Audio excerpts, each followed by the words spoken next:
Hey guys, what's up? In this tutorial we're going to reveal to you how you can change the measurement unit for your projects and designs on Canva. So let us get started.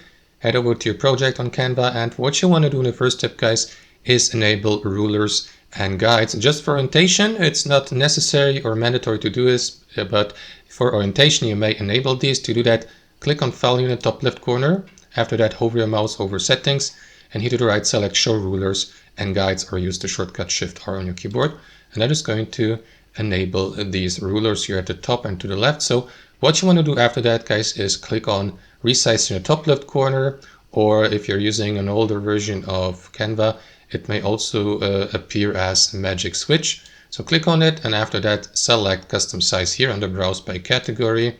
And here below you will see your projects or designs width and height. So here you may simply enter your preferred width and height in the given unit. You will see the given unit here to the right, which in this case here is px, but by clicking on that arrow down icon you may switch to inches, millimeters, centimeters, and so on and so forth, and simply change your width and height accordingly. Here to the left you may do that also for millimeters, centimeters, or switch back to pixels, and that's basically it, guys. That's how it works. Once you're content with your new width and height, simply click on Resize this design to apply these changes. And that should do it, guys. Thanks for watching and have a wonderful day.